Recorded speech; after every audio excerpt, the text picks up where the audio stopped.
Well, hey everyone, welcome back to the show. Oh my gosh, it's been a couple weeks. I know. Every summer I think I'm going to make sure that every week I'm posting, but you know what? Summer just takes over and family time is so important because you don't get that stuff back. And so my boys are now off to college and it is myself, my husband, and our two dogs. So I am here back from our last trip, which was Park City, and that was a blast. I have to say that another thing off a bucket list, we went fly fishing in the river. It was my first time as an amputee and ever wading in a river to fish. So I didn't know any different, but it was definitely a challenge. um, the things that you don't know until you try something, you just don't. I always laugh because people sit there and say, the funny saying is, well, it's like riding a bike, like something that you can do without even thinking. Once you've done it in the past, it's easy to do. Well, riding a bike as an amputee is a totally different story, especially an above knee amputee when we don't have the knee joint to pull our leg up or move our foot around. And so when people tell me it's like riding a bike, I'm like, so it's hard? um, this was definitely one of those things, and it's like getting on a bike. The first time I had to get on a bike, the points of contact you don't even think about. Can't use a clip, won't use a clip, because I can't get my foot out and I don't want to fall. My bike is huge because I want to be able to keep up with the family, so I don't need the small little tires with the electric bike. It is electric, but I choose to do the exercise. But you don't think about the fact that for me to be in bike mode, I have to have my leg programmed for a bike. And it just makes it a hinged knee with no resistance. So if I go to use my leg like I would now, it wouldn't support me. It would actually collapse if I didn't get my knee back. And so getting on a bike with a loose knee is a really hard thing to do. And I use magnet pedals and maglock pedals and magnet on my shoe to help keep my foot on. But it's the getting on and the getting off that's the hardest part. So when it comes to doing something new, like fly fishing in a river, having to cross it, I didn't think I was going to have to cross a river. I thought I was going to be wading in a river on the edge. When we got there, the guys that were our guides in Park City said, all right, so we're crossing the river here, and I'm looking at this thing, and it's hauling. I got to tell you, there was a moment I was like, okay, I can do this. Like, they didn't flinch. They were like, you got this. And I'm like, okay. And so needless to say, it's not something I could just do walking across by myself. One, I'm in big, huge boots and wading outfit, heavy. Two, the rocks and the surface are uncertain and slippery.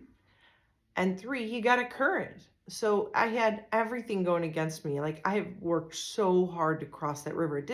Wasn't wide where we went, but it took a couple minutes to get across. I laugh now because, of course, I can laugh now about it. But there was a point in time where one of my first steps, I have a guide on either side of me. My husband was there too. And I had 3 people watching and making sure I was held up. And one point in time, I literally stepped and I trusted my foot, my prosthetic was there, and I went into the water like really deep past my waist. It was like I went into like a manhole cover, like picture like 3 people walking on a street and in a cartoon, the middle person just kind of falls down into the sewer. That's how it felt like to me until I realized that the current flipped my prosthetic back, something that takes my body weight to flip through and get to move. The water just took it without even any effort. So then I had to worry about that. So crossing going one way and the river going to my left towards my bad leg was hard, but what was harder was coming back and the current trying to sweep my leg across my good leg. That one took forever.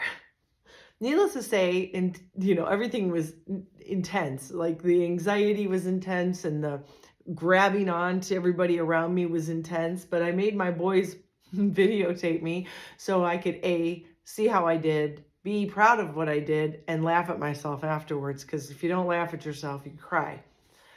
So that was an interesting time. Now, that's what we did this past week, and we just got back. And like I said, my boys are in college and, home with my hubby, and just, it's weird. I don't know why this year strikes me differently, but I got a senior and a sophomore, and I'm starting to realize that this is the last fall where I'm sending both boys off to college. Like, how is that even possible? I was just homeschooling them the other day and they were just knee high. So that is why these vacations become important. And as much as I love you all, I also need to be there and do what I need to do for my family and be completely 100% connected, because that's the important thing, right? The people that have been there supporting me through all this craziness I've been through in the last, I don't know how many years it's been, 5 years, 9 years, almost 10 years. No, it's been 10 years this year that my accident happened in karate. And for everything they gave up and for all the efforts they put in to make me feel loved and super duper special when I was going through hard knocks, and praising me when I accomplished things, and always there cheering me on. You know what? I need to be there when I can be. And when I need to be there, I need to be there mentally and physically, right? So my apologies for missing another week, but we should be on a roll now. We do have some vacation time coming up, and we'll see how that goes. But we are here, and I'm happy to be here. I missed you all, and I hope that you are still here listening. And I really hope that this next few weeks, I hope, kind of help you in some way, because what I want to talk about, and I couldn't even sleep last night because I was thinking and thinking and thinking how I wanted to do this. And I truly believe this is going to be a short series, maybe 3, maybe 4 weeks of talking about fear. Fear is a huge topic. For anybody going through anything medical, when you go into a hospital, when you have something major done, for anybody. But I thought that I would take fear in different segments of becoming an amputee and see if you can take some of this out for wherever you are in your life, because really it can go for anybody. But I, again, speak only from my experience. I'm not educated in that any way, shape, or form. I just have my teaching degree in science. But yeah, I just thought this was an important topic. And I hope you listen to all of these. Right now in my mind, I'm thinking there's three weeks on fear. This week, I want to focus on fear of the unknown. That is huge. That was really huge for me. Not so much during all my surgeries. However, that at times did come up. But, I don't know. I was raised in a family with 3 big brothers, and I was always just, nothing stopped me. And actually, the more they said, "Oh, you're just a girl," would just make me dig in my heels more to prove them that I could do whatever a guy could do. And that's probably made me really tough and primed me for what I had to go through. I believe my faith has gotten me through a lot, and I believe that everything in our life happens to us for a reason, to prep us for what's to come, good and bad. And so I think that I was prepped all along to really be able to stay positive and just not lose the hope that I could do anything. So when I was going through all my surgeries, I never gave up hope that there was something else that could be done. It got frustrating after 5 years of doing all those surgeries and seeing different doctors and having to meet new doctors and changing doctors and being told no by some doctors and turned away. Some wouldn't even see me past a phone call. And finding the right people to take care of me that had my best interest at heart. So there was a lot of uncertainty. I personally don't remember much fear. I mean, the fear is always going under a knife and the anesthesia, and then the subsequent what about infections and what about it not working, those fears. But to be really honest, the first time I remember really succumbing to fear to the point of this was the moment that I had to let go and lean into my faith was when I decided that amputation was all that was left for me if I wanted to truly try to live a good life. And when I made that decision in my head, I can tell you honestly, the moment that it happened, and I was on a date with my husband, and I remember crying. I remember all the stress and being able to verbalize that amputation was it. That the moment I said that out loud to my husband, that was it for me. And I think all the stressors that have been compounding, and I wouldn't even say amputation. If you've heard any of my other podcasts, I used to say the A word. I don't know if that's true or not, but I think the A word is all that there's left, things like that. And it was the first time that a doctor said that to me. It was like a gut punch, like I couldn't catch my breath. And actually, I laughed because it was like I was so nervous. And when I get really nervous or stressed about stuff, I joke and I make people laugh. And I just remember laughing and looking at my husband, who was at that appointment. I mean, I had so many appointments, but I remember him being there.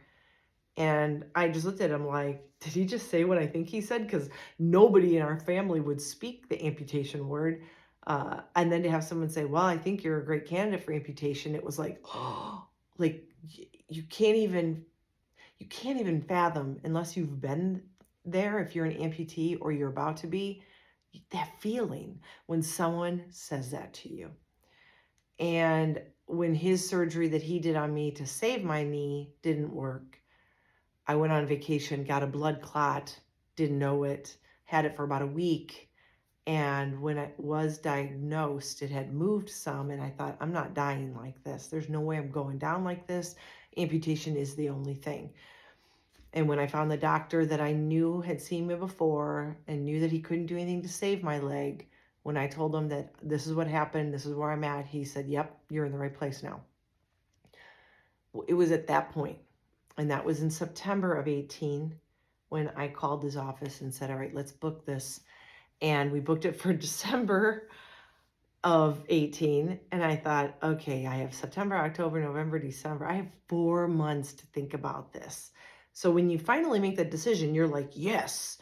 Literally a half an hour later, you go, oh my God, what did I just do? Did I just book an appointment for someone to cut my leg off? And that's when fears can start to well. And they will take over your daytime thinking, your night dreaming. It's crazy. There'd be days where I would just cry for no apparent reason. And I think I was just detoxing my body from the stress. And there was times when I'd go to a pain management appointment because I was still dealing with pain for those 4 months. And that was the moment one of my doctors there said, you know what? You're kind of really freaking out here right now. And I wasn't, but I was crying in his office. I'm like, this is really scary. I can't believe I'm doing this. Like, did I exhaust everything is what I kept saying. And he's like, yeah, you had 10 surgeries. You tried everything. You had different doctors look at it. This is it. He prescribed me to go on an antidepressant.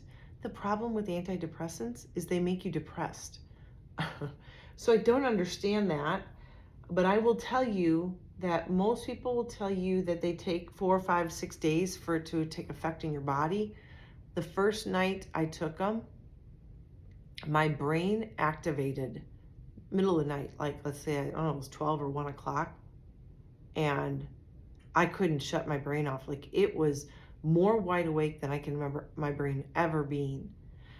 And this is when fear struck me the hardest. And it was scary because I could not wake up from this.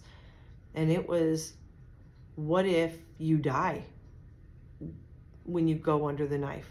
You mean you chose this? Are you ready to take on that responsibility to leave your 2 sons and your husband alone for the rest of their lives without a mother, a wife.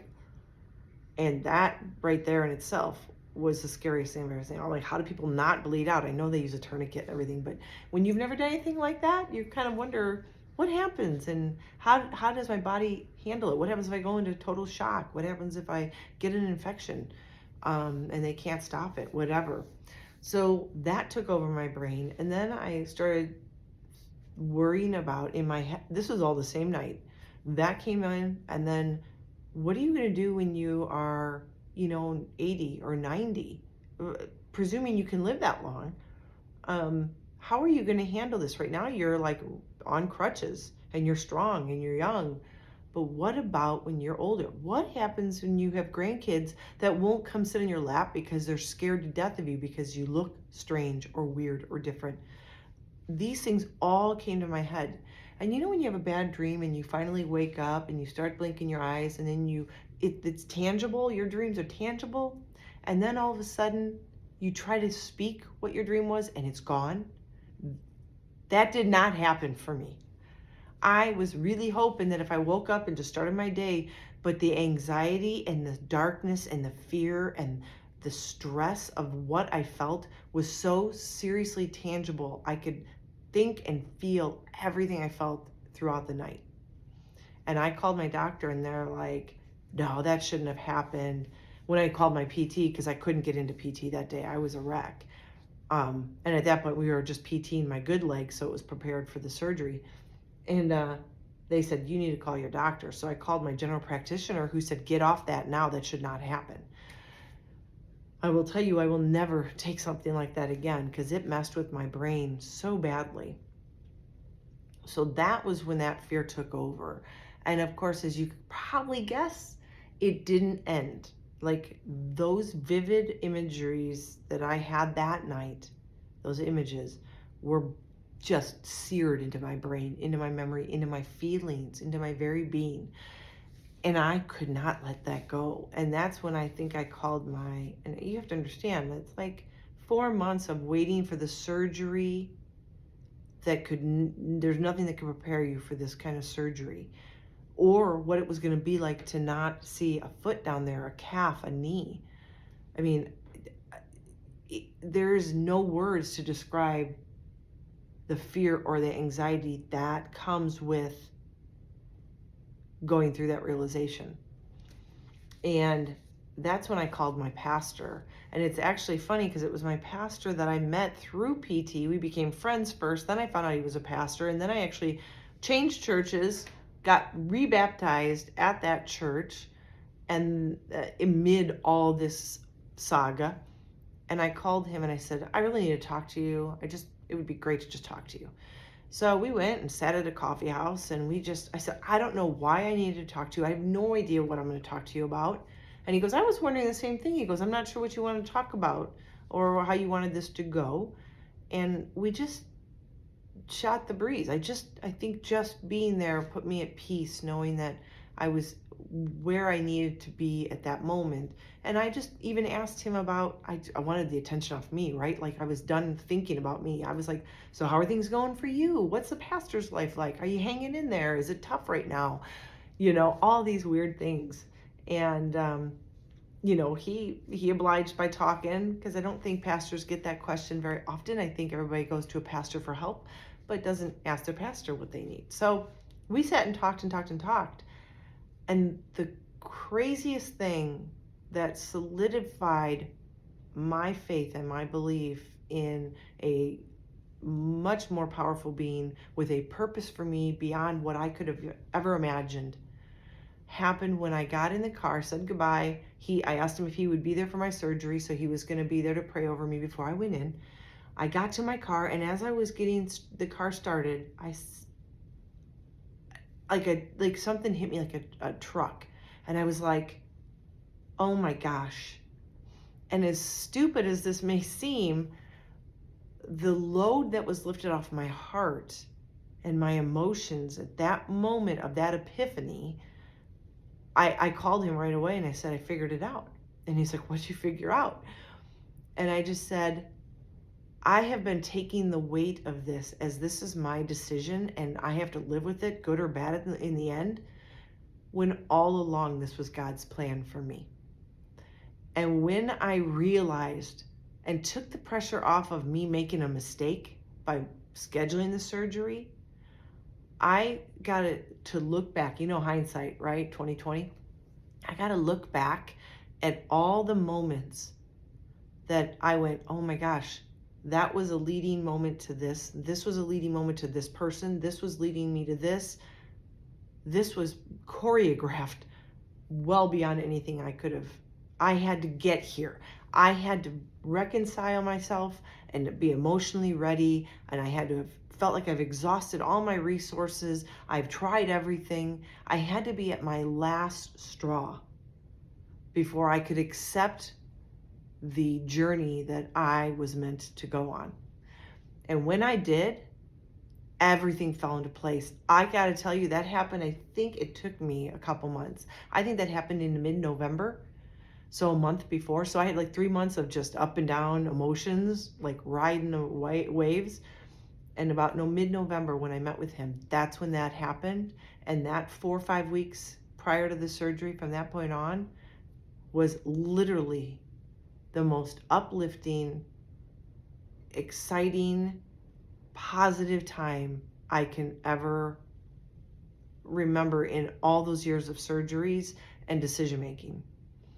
And I was at peace. So at peace that when I woke up the morning of my surgery, I was cracking jokes. My husband thought I was kind of getting maniacal, but I wasn't. I was just happy. And to make things even crazier sounding, of all the 10 surgeries prior to my amputation, there wasn't a surgery that I didn't wake up feeling sick as a dog. They had to totally medicate me prior to surgeries because I would throw up as soon as I started to wake up. And some people didn't believe me and waited to give me something when I woke up and I was already throwing up. This surgery, which my biggest fear after getting over the hump of something happening to me, was how would I react to looking down and seeing my leg completely gone? I had a hard time seeing the big incision for my knee replacements. I mean, I really struggled with seeing the big incision and all the staples. How am I going to handle missing my entire leg? I was like, am I crazy to think about this? Like, is this, and I talked to some amputees. I said, no, that was their biggest fear too, and that was the hardest moment, they said, for them.